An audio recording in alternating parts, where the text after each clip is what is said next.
여러분 오늘 이 바울이 이제 고린도 교회 안에 사람들의 마음속에 거짓 교사들이 하나님의 진리를 왜곡했을 때 그들의 마음속에는 정말 그 세속화가 몰려왔고 정말 혼합주의가 몰려와서 교회의 질서와 가정이 무너지는 현실이 됐어요. 그래서 바울은 단호하게 정말 거듭난 신자는 믿지 않는 사람들과 믿지 않는 가치관을 가진 사람들과 함께 할 수 없는 그러한 존재라는 사실을 다시 말하면서 그렇게 왜 믿지 않는 자들과 같이 지낼 수 없는지에 대한 이유를 바울이 이야기를 하고 그 다음에 그 믿지 않는 자들과 우리가 함께 하지 않을 때 어떠한 영적인 유익들이 있는지를 우리들에게 권면해 주고 있는 내용이죠. 여러분, 우리가 고린도 안에 율법주의, 신비주의, 혼합주의 이런 것들이 많았듯이 여러분, 만약에 우리가 진리의 해석이 다르다면 교제를 할 수 있을까요? 없을까요? 교제가 불가능하죠.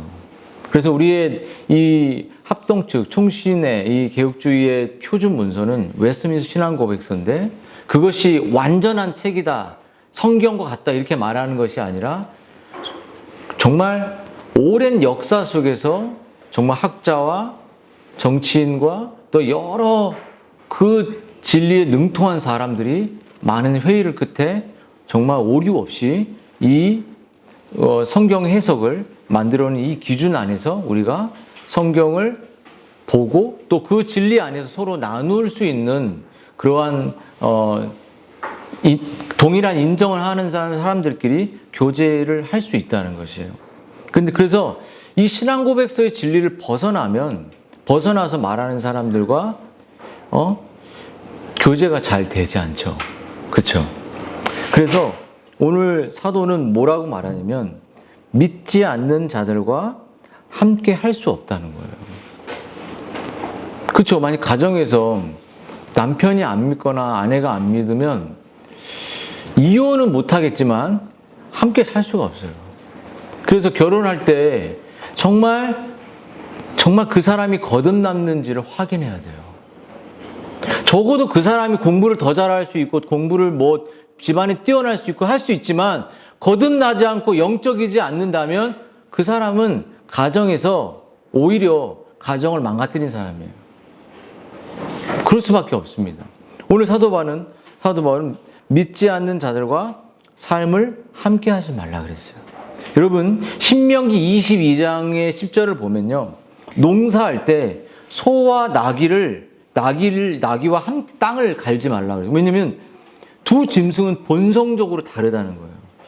그래서 서로 맞지 않는 짝이 함께 쟁기를 잘 끌고 가기가 불가능해요. 교회를 이끌 때 정말 거듭난 신자들이 모여서 적지만 거듭난 신자들이 모여 있으면 어려움을 말씀으로 이겨내고 기도하면서 가지만 그렇지 않은 사람들은 이성적인 대답, 이성적인 말들을 하면서 물론 우리도 그 합리적인 생각을 갖고 살아가지만 여러분 어느 정도 제가 합리적일 것 같습니까? 여러분들보다 더 합리적일 수 있어요. 되게 실용주의죠. 미국에서 있을 때부터. 제가 여러분들 워터파크 갔을 때 티켓 남은 거 제가 팔았죠. 여러분들 아마 못 팔 거예요. 여기 있으면 어둠조줌하고 그냥 단 몇 초 만에 몇만 원 날아가는 거예요. 근데 팔았잖아요. 돈을 정말 아끼죠. 그렇게 평생을 살아왔던 제가 손해보는 장사를 하려고 하겠습니까? 여러분 그렇듯이 여러분 우리는 거짓 선생들이나 이런 사람들끼리 그 교회 공동체를 이끄는데 협력할 수 없다는 거예요. 그래서 여러분 만약에 여러분의 아내와 남편이 정말 같은 신앙을 갖고 있지 않다면 이거는 가정이 바르게 일어날 수 없어요. 적어도 여러분이 아무리 뭐가 잘났고 뭘 하더라도 성경에 정해준 남편의 질서, 그러니까 그가 뭐 드보라 시대는 그 사사 시대는 드보라가 리더가 됐든 영적인 리더십은 보통 남편에게 주어집니다. 다. 그 사도들이 다 남자였고 그렇게 이 권위가 남편에게 주어진데 그 권위를 이성적으로 뛰어넘으려고 아내가 하잖아요. 그러니까 신앙적으로 만약에 가는데 그럼 가정이 깨져버립니다. 가정은 무질서. 그리고 아내뿐만 아니라 남편도 아이도 다 불행해져요. 이거 성경에 정해놓은 축복의 원리예요. 그러니까 남편이 신앙적으로 잘 가고 있다면 도전하지 말라. 그 권면에 입을 다물고 따라가고 순종해야지 아이들도 그렇게 가정을 이끈다는 거예요. 근데 뭐 막 떠주고 뭐 어떠니 뭐 이렇게 하면은 하나님이 세우신 이 주권적 섭리를 우리가 도전하는 것도 아니고 이렇게 가정이 불행해져. 그 불행을 이 혼합주의가 들어왔을 때 이 가정과 교회가 이 고린도 교회는 다 무너져 버렸어요. 다 이성적이고 다 합리적이었죠. 그래서 여러분 이 고린도 교회 안에 거짓 선생들은 바울과 다르게 바울은 되게 직선적이고 바른 진리를 말했지만 이들은 비유를 잘 맞췄어요. 우리가 신천지 만나면 야 이런 사랑을 어떻게 받았나 이렇게 막 이해해주고 공감해주고 약해요 이렇게 하잖아요. 여러분 그렇게 우리가 그렇게 쑥 받았다가 거기서 이단에 빠지는 것처럼 이단들의 특징은 되게 온유하고 따뜻하게 대해주잖아요.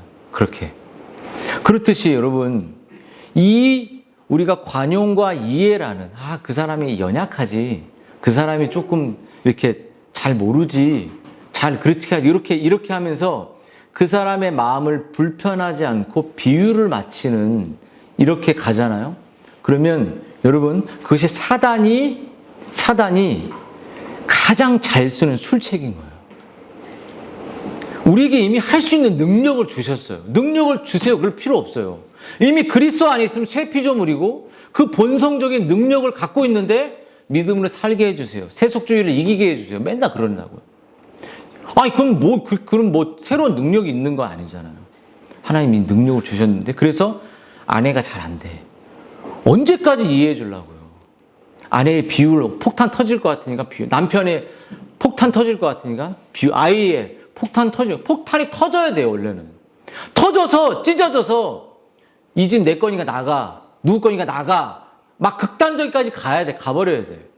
안 터지고 계속 그냥 고름이 나오려고 하는데 이렇게 여러분 그래서 우리가 이 고린도의 이단들은 그 고린도의 신자들이 내면이 상처받고 죄로 인해 직면하지 않도록 좋은 얘기만 하면서 사탕을 긁어주고 너 잘 될 거야 세속주의로 이렇게 그들을 끌고 갔기 때문에 그들의 심령 속에 어떻게 진리에 대한 왜곡이 생기고 하나님이 없고 세상의 가치가 들어왔고 어둠이 들어온 거예요. 그러니까는 비유 맞추면 됩니까 안 됩니까? 비유 맞추면 안 되는 거예요. 응? 잘 들어. 여러분 그래서 비유 맞추게 되면 밥벌이 목사가 되는 거예요. 오늘 월급 받아야지. 오늘 안정적인 집이 있는 아이들 그 교육비 교회에서 다 나오니까 그렇게 해서 버티는 거를 자신의 사명이라고 생각하는 거예요. 근데 진리는 하나도 안 드러나기 때문에 성도를 내면은 세속화 있고 그 하나님의 그 모든 축복이 눈에 보이는 걸로만 다 국한시키면 물론 눈에 보이기도 주시기도 하죠. 근데 가장 큰 축복이 뭐죠? 내가 거듭난 거 아닙니까? 내가 구원받은 거. 그리스도를 부를 수 있는 거. 여러분 그래서 여러분 오늘 사도 바울은 이 불신자들이 갖는 세계관, 불신자들이 갖는 이 가치관을 대적해야 된다는 몇 가지를 이야기를 해요. 여러분 오늘 사도 바울이 뭐라고 말하냐면 여러분 불신자들과 오늘 11절 13절을 쭉 보면요.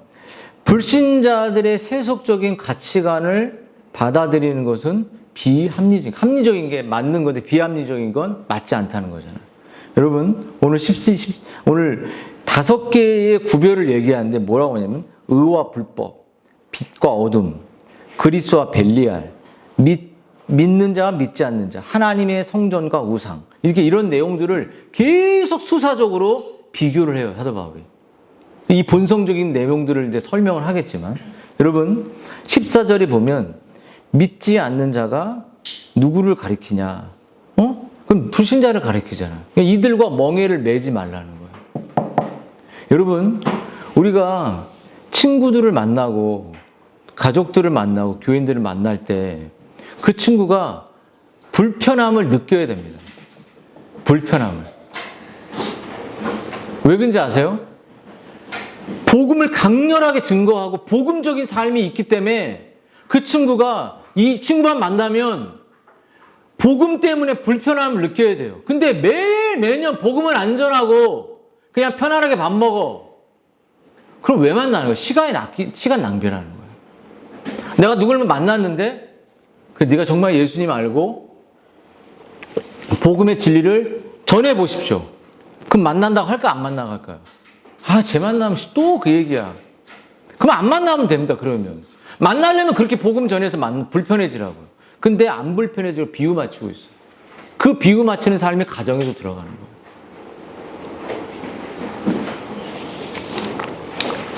나 어디 데리고 가면 우리 권사님을 이제 등산 데리고 가. 불편하게 만든. 나 술 먹는 거 싫어. 이런 거 싫어. 불편하게 다시는 안 데리고 가. 불편하게 안 하고 비유 맞추니까 데리고 가는 거예요. 불편하게 하세요, 권사님. 그게 맞는 거예요, 그리스도인은. 그렇다고 남편을 존중하지 않는 게 아니죠. 여러분, 그래서 믿지 않는 자들은 이제 하나님의 말씀을 대적하는 사람이죠.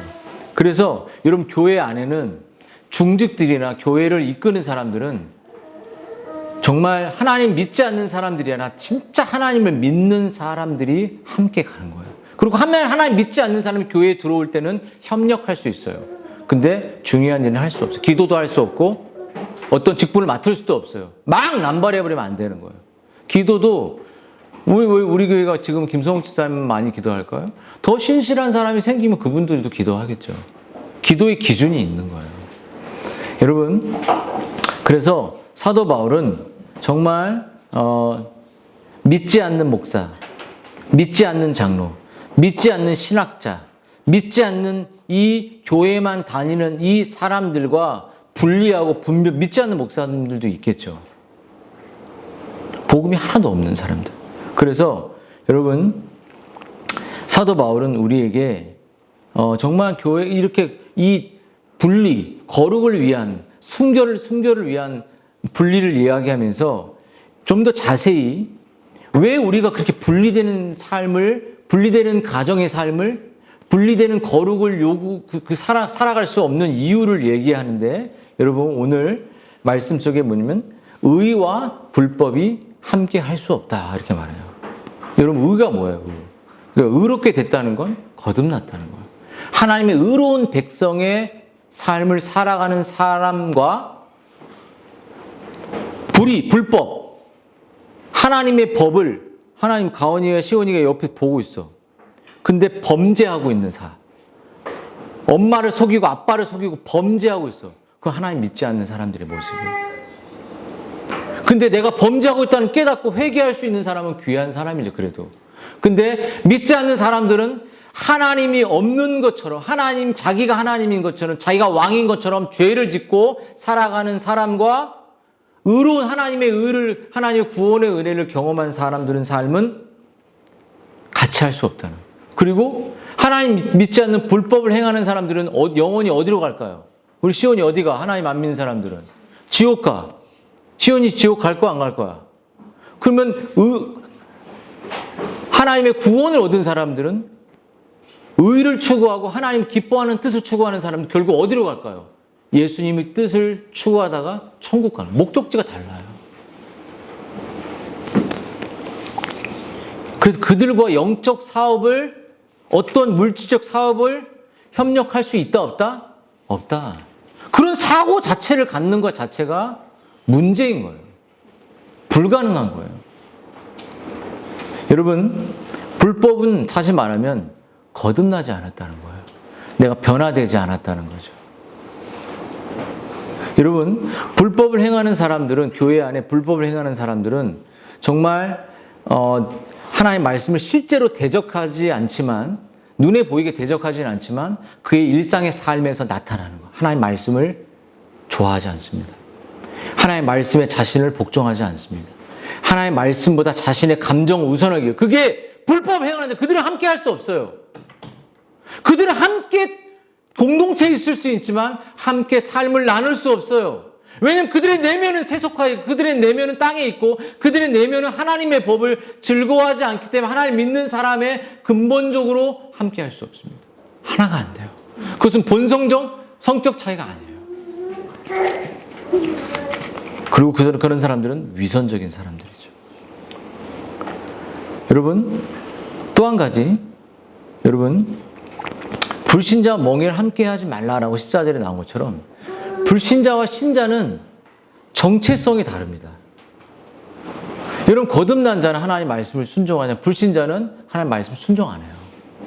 그렇죠?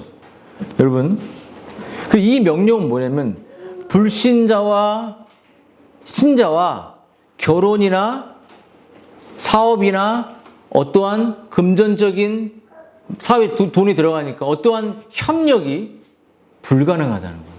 그러니까 이거는 단지 어떤 사업을 해서 월급을 받는 돈을 추구하는 이런 방식이 아니라 매일 일상 속에서 우리 공동체와 가정을 읽을 때 어떠한 사업을 하잖아요. 이런 부분에서 할 수 없다는 거예요. 그러니까 어떤 가서 기업 어떤 거래처를 따고 이런 거는 한 건 한 건씩 해내갈 수 있지만 머리도 딱 커트도 할 수 있지만 그들을 가정과 교회 안에 연결시키는 어떠한 사업은 불가능하다는 거예요. 왜냐하면 그들은 여러분 정체성이 이 세상의 불신자들은 세상에 있는 반면에 우리는 하나님이 기뻐하는 뜻에 있기 때문이에요. 여러분 그래서 이 사도 바울은 6장 14절에도 또 어떤 해석을 하냐면 어둠과 빛과 어둠은 사귈 수 없다 이렇게 나와요. 그래서 사도 바울이 구원을 사귐이라고 말한 이유가 여기 있는 거예요. 구원은 빛에 있는 사람들은 서로 사귈 수밖에 없어요. 오랜 시간 동안 맨날 두드려야 되는 게 아니라 빛은 드러나게 돼 있어요. 빛은 흘러가게 되어 있습니다. 빛은 그 모든 사방이 다 막혔어도 그 틈새를 뚫고 나오게 되어 있어요. 근데 여러분의 삶에서 빛이 있는지 물어보십시오. 아니면 왜 사귈 수 없는지 내가 지체들과 내가 영적 교제를 왜 회피하는지 나에게 영적 나눔이 왜 없는지 내가 어둠의 사람이 아닌지 돌아보라는 거예요. 내가 어둠 속에 있으면 여러분 성경을 나눌 수 없습니다. 여러분 빛은 진리를 말하고 어둠은 오류를 말합니다. 여러분 도덕적으로 참 빛을 가리키고 어둠은 거짓을 가르쳐요. 어둠은 지옥을 가리키고 빛은 천국을 가리킵니다. 근데 여러분들이 우리 아이들은 믿는 아이들과 아주 음악을 듣고 막 걔네들을 즐거워하는 것은 아직 저 아이들이 천국 백성이 아니라는 거예요.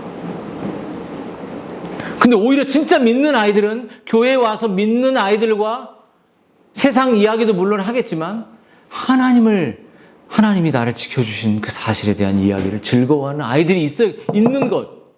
여러분 어떻습니까?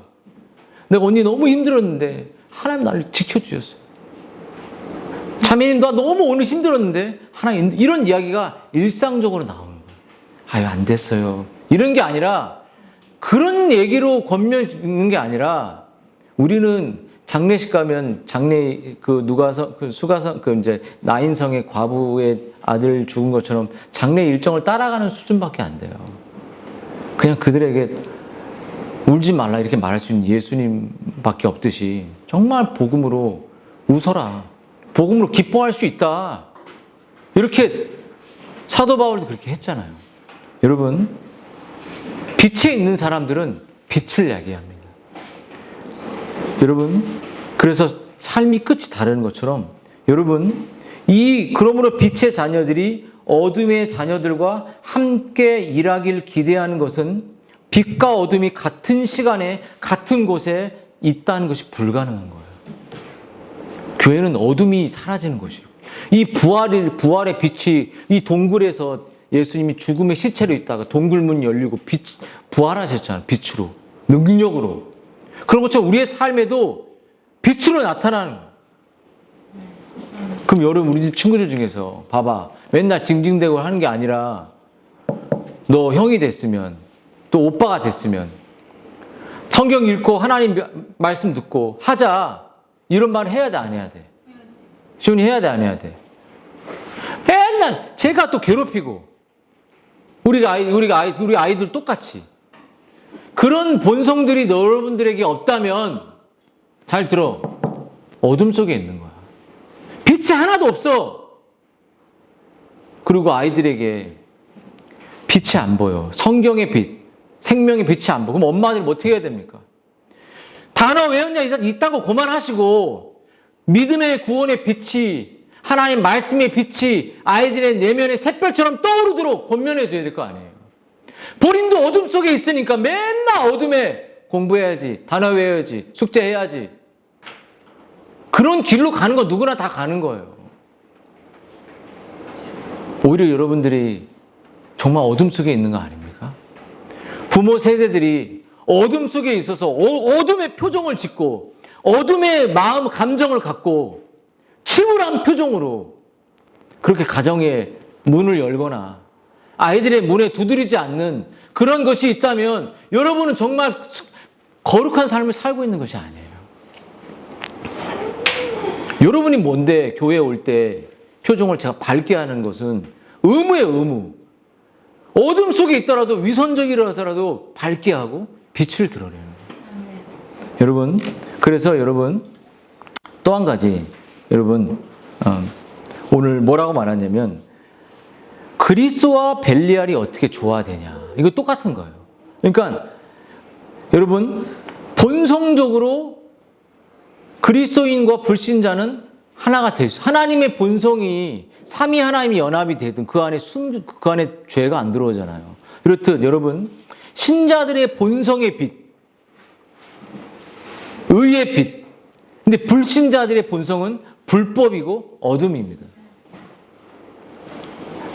그리고 불신자들의 본성은 불법, 어둠, 자기중심, 인간의 감정의 본성을 제일 중요하게 여겨요. 그러면 여러분 이 벨리알은 마귀를 가리킵니다. 여러분의 마음속에 내 감정이 제일 중요해. 내가 생각하는 판단이 제일 중요해. 그러면 마귀가 지배하고 있는 거예요. 그리고 남편과 아내는 아이들이 어머니가 해야 될 건 뭐냐면 네가 생각하는 것이 너희들이 생각하는 것이 당신이 생각하는 것이 하나님이 원하는 본성과 뜻이 맞냐? 이 질문을 팍 던져야 돼. 왜 안 던져? 가정이 부부싸움 일어날까 봐? 가정이 폭탄 그게 더 영적 이혼의 상태에 있는 거예요. 호세아처럼 그렇게 고멜처럼 매일 간음한데 간음을 지적하지 않는 거예요. 그게 가정의 행복한 길일까요? 이 땀 흘고 착한 척하면 이렇게 되는 건가요? 그리고 여러분 또 한 가지 그래서 믿지 않는 자와 믿는 자가는 15절을 보면 믿는 자와 믿지 않는 자가 어찌 상관하리요라고 말할 때 그것은 뭐냐면 영적인 공통점이 없다는 거예요.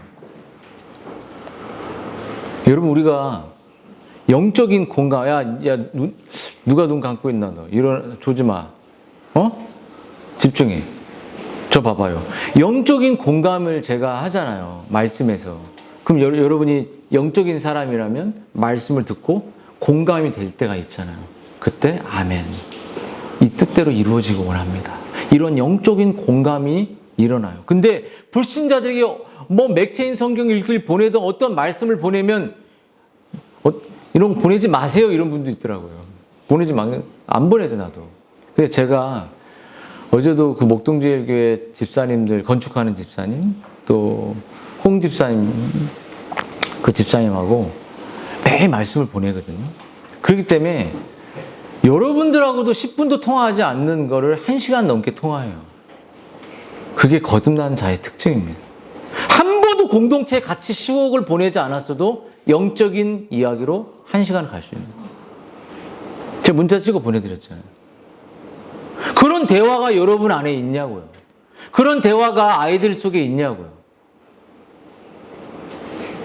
아이들이 이쁘고 사랑스럽지만 이 아이들이 정말 사랑의 핵심은 어둠 속에 벨리알이나 어둠 속에 지옥으로 떨어지는 길을 막고 그 아이가 이 세상 속에 이 정체성이 다른 아이들에게 물들지 않도록 우리가 아이들을 권면하고 이야기해주는 시간들이 많아야 된다는 거예요. 그럼 어때요? 툭 맡겨놓고 누구한테 잘하길 바라고 이런 거 아니잖아요. 주어진 시간만큼 최선을 다해서 진리를 권면하고 그렇게 여러분이 자라왔다고 해서 그렇게 하는 게 아니라 정말 끝없이 그렇게 가정에서 양육을 하는 겁니다. 여러분, 그러므로 여러분 오늘 성경은 우리에게 뭐라고 말하냐면 참 하나님과 참 진리와 거짓 우상들을 비교하지 말라. 그러면서 그것을 비교하고 우리들이 참 진리인 하나님의 진리를 쫓아가는 순결을 지키고 거룩해져가는 삶이 아니라 우상을 쫓아가고 내면의 혼합주의를 쫓아가는 것은 신성모독이라는 거예요. 여러분 이스라엘 백성들이 어떻게 하나님의 신성모독을 했냐면 블레셋과의 전쟁을 했어요. 근데 처음에는 한 3,000명 정도가 죽었습니다. 왜냐하면 이스라엘 백성들은 뭘 자랑했냐면 언약궤가 있다는 걸 자랑했어요. 삼상에서. 그 언약궤가 하나님을 상징하기 때문에 이것만 있으면 내가 전쟁에 이길 줄 알고 또 갖고 나갔는데 3만 명이 죽었습니다. 그리고 언약궤까지 뺏겼어요. 그러니까 이스라엘 백성도 하나님의 언약궤를 하나님이란 존재를 하나의 나를 지켜주는 존재로밖에 여기지 않은 우상으로 여긴 거야 그냥. 하나의 믿는 나를 전쟁에 이기게 하는 신, 아이를 복주는 신 정도로 여긴 거야. 내가 그분을 영화롭게 하는 그런 대상이 아니라. 그래서 언약궤까지 뺏겨버렸어. 그래서 이 블레셋 사람들은 이 언약궤가 들어왔으니까 다곤 우상과 맞먹으니까 자기는 이제 최고의 전쟁의 왕이 될 거라 생각했어요. 근데 하나님은 이스라엘 백성들에게 그렇게 전쟁에 패배하게 하셨지만 그 언약궤가 다곤 신당에 딱 있었을 때 어떻게 되냐면 다곤의 신상에 팔다리들이 다 잘리기 시작해요. 그 우상이. 목도 잘려요 나중에. 여러분 이 뜻이 뭘까요 여러분? 하나님은 여러분 어떠한 우상의 경쟁자를 다 제거하신다는 거예요. 우리가 하나님만을 추구해야 되는데 그 다곤 신상에 딱 보여주고 네가 그들이 다곤이라는 복을 주는 우상을 새겼을 때 목덜미를 잘라내고 팔을 잘라내고 다곤 우상을 무너뜨린 것처럼 여러분 하나님은 우상 것들을 다 짓밟아 버린다는 거예요. 여러분이 하나님을 그냥 우상처럼 여기고 날 돕는 정도로 여긴다면 법궤도 빼앗기고 신앙도 잃어버리겠지만 여러분이 엄청 삶이 힘들고 고단할지라도 하나님을 하나님으로 여기고 하나님의 존재를 믿고 내 안에 어둠을 몰아내고 살아간다면 여러분이 생기는 우상들도 제거되지만 하나님이 승리하게 하신다는 거예요. 그렇지 않고 우리 인생을 이길 수 없습니다. 그러면 여러분 우리가 해야 될 건 뭘까요? 이 교회가 해야 될 건 여러분 하나님을 모독하지 말아야 되고 오주 유일한 참 하나님을 나의 경배의 대상으로 여기죠.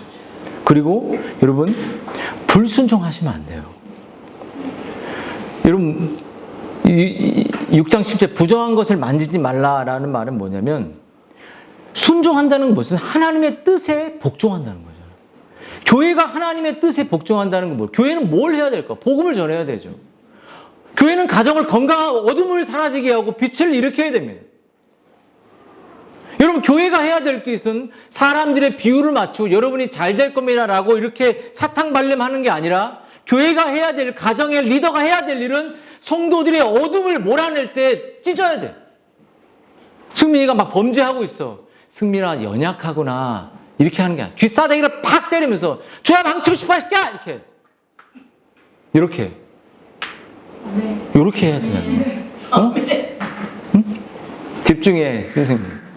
권사님도 애를 게임하고 놔두는 게 아니라 너 인생 망치고 싶어?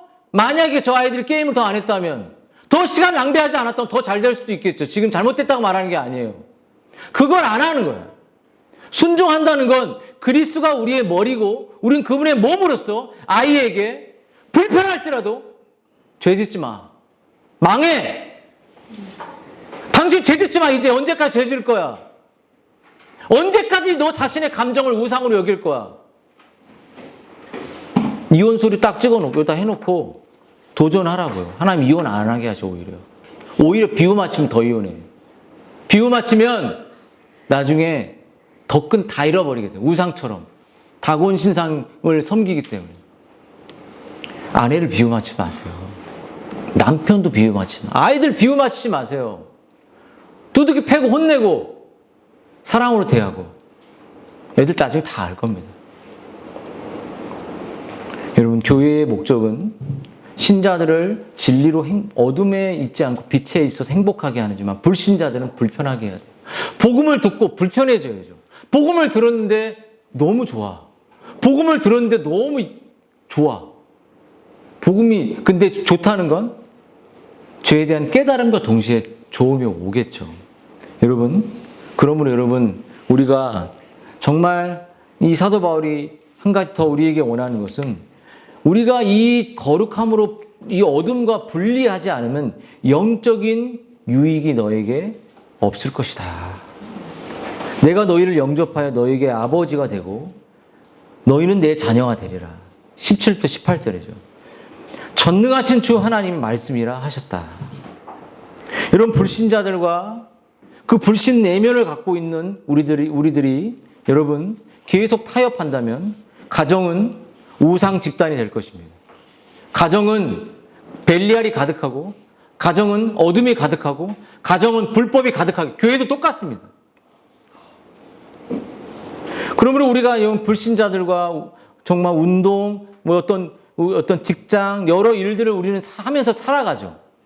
하지만 영적인 사업, 영적인 관계, 영적인 파트너로 하나님의 영광을 위한 일은 어떤 것도 할 수 없다는 거예요. 거기에 돈을 투자할 수도 없어요. 하나님, 우리가 우상적인 사고와 관계를 버리고 정말 하나님 앞에 하나님, 제가 빛 가운데 하나님 진리 가운데 하나님 임재 가운데 가기를 원합니다. 그런 우리를 축복하세요. 그런 우리를 복 주시죠. 그럼 여러분, 하나님이 우리를 향해서 정말 7장 1절에 뭐라면 두려움으로, 하나님을 두려움으로 거룩함을 이루어가라 이렇게 말했어요. 다시 말하면 뭐냐면 배은망덕하게 살지 마 이런 뜻이에요. 좀 세게 말하면 까불지 마. 두려움으로라고 말하잖아. 너 나 안 두렵지? 너 내 안 두려우니까 그렇게 세속적으로 생각하잖아. 이런 뜻이에요. 사도 바울은 정말 사랑으로 사랑하는 자들아 이런 말을 별로 안 해요. 사도 바울은 아주 강력하지만 여기서 이 본문에서 사랑하는 자들아 이렇게 말하는 거예요. 저는 좀 더 세게 얘기하는 거예요. 두려움으로 거룩함을 이루라는 건 거룩함을 이루고 경건해지고 죄와 싸우고 하나님 기뻐하는 뜻으로 가정을 일궈라는 것이 어렵다 싶다? 어렵다는 거예요. 그래서 의지하라는 거죠. 정말 그렇게 우리의 가정과 교회가 거룩해져가고 순결해질 때 하나님이 그 가정에 교회에 복을 주시는 겁니다. 정말 여러분의 마음속에 이런 하나님을 두려워하는 마음. 그래서 여러분, 우리들에게 해야 될 일은 뭐냐면 이렇게 죄와 분리될 때 하나님은 우리에게 이 세상 속에 우상으로 쌓여진, 이 세상에 불법으로 쌓여진 하나님 없는 삶을 전부가처럼 쌓여진 이 세상 속에 교회가 가진 가정의 그 존재의 목적과 교회가 정말 이 세상의 빛과 소금이 되는 건 정말 진리의 삶을 이 세상 속에 정말 드러내는 그러한 정말 지상의 명령을 우리가 실천하는 삶을 살아갈 수 있는 힘의 원리가 여기 있다는 것이에요. 우리가 분리돼서 고립돼서 그냥 살아가는 그런 뜻이 아니라 죄와 분리할 때 오히려 이 세상은 우리를 주목하게 되고 사람들은 우리를 바라보게 되고 우리가 세상의 죄와 똑같은 모습이 아니라는 사실을 깨닫게 될 때 우리의 교회와 우리의 가정을 주목하게 되는 거예요. 집사님, 어떻게 이렇게 웃을 수 있습니까? 늘 항상 기뻐할 수 있습니까? 항상. 여러분, 저라고 제가 오늘 이렇게 막 이렇게 생각이 많아지고 대화 많아지면 저는 장이 대부분 탈나거든요. 그 오늘 아침에도 거의 소화가 안 돼요. 이 교회를 이끌고 갈 때 가장 이 내장이 고통받는 건 바로 저예요. 여러분, 하지만 하나님께 기도하고 제가 정말 하나님께서 우리 공동체를 위해서 채우실 것을 바라보고 한 걸음 한 걸음 지금까지 왔고 지금 있는 2년의 시간이 우리를 다잡는 시간, 힘을 모으는 시간이 되었다면 또 한 걸음 나아갈 때 여러분 우리의 마음속에 더 추구해야 될 것은 하나님의 진리에 집중하는 거예요. 하나님 기도에 집중하는 거예요. 그리고 하나님께서 우리를 정말로 우리 안에 있는 우상들을 다곤 신상들을 다 팔다리 잡고 작살낸 것처럼 우리 안에 죄를 몰아내고 우리 안에 죄가 몰아들면 기쁨이 있고 삼위 하나님의 영광이 임할 거고 하나님의 임재로 가득할 거고 그러면 그 임재는 밖으로 드러나 아이들에게 나타나고 공동체의 웃음으로 나타나고 기도하겠습니다.